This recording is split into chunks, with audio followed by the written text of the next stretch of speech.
Plus qu'au-dessus de la moyenne, mieux que ce à quoi l'on pouvait s'y attendre, le meeting de Bossangwa a mobilisé plus qu'il n'en fallait. Mouvement de soutien, associations, partis politiques de la majorité présidentielle, population, femmes et enfants, vieillards et anciens, chefs de groupe et même autres curieux. La vie s'est pratiquement arrêtée le temps d'une journée dans l'Ouam.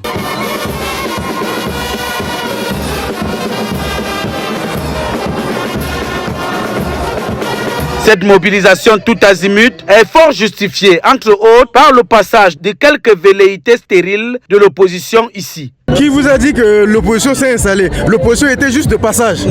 Ici, à Bossangwa, si l'opposition s'était installée, vous n'allez pas avoir une telle mobilisation. Aujourd'hui, la population de l'Ouam démontre une nouvelle fois que toutes les informations qui circulent sont des informations mensongères et erronées. Vous avez vu la mobilisation depuis l'aéroport jusqu'à maintenant. Ça veut dire qu'elle adhère totalement à la politique que mène le chef de l'État, le professeur Faustin Archange Touadéra. Comme en 2016, en 2020 et 2021, le président candidat a demandé à la population de lui renouveler sa confiance car le meilleur est à venir. 2015-2016, les commissaires Ternana, à la Sarambi confiance. En 2020-2021, Bissingake, à la Sarambi confiance. La Sonduru, Goupalako, la Bikinandoti, Makati Bia, Mangati Lichala. Le candidat numéro 1 du MCU pour la présidentielle a donc décidément le vent en poupe dans toutes les régions, mais surtout dans toutes les villes de la République centrafricaine où il pose ses valises pour convaincre le peuple de voter massivement le 28 décembre prochain.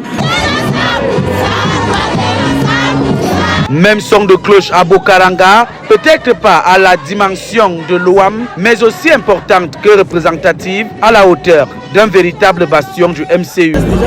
Ce n'est pas mon bastion, moi. C'est le bastion du président de la République. Comme là où vous foule ses pieds, c'est son bastion. Le constat que nous faisons, j'ose espérer que vous avez fait le tour de la République centrafricaine aux côtés du chef de l'État dans ses différents déplacements. Vous voyez comment les choses se passent. La foule est toujours là, nombreuse, pour l'accueillir. Parmi les temps forts qui ont marqué ce 8e jour de campagne présidentielle, figure en bonne place la remise officielle d'une somme de 70 millions de francs CFA au candidat numéro 1 du MCU en guise d'accompagnement pour sa campagne. Ce geste fort louable, effectué par les fils et élites de l'Ouam, vient témoigner de ce que le 28 décembre prochain ne sera qu'une formalité pour leur champion.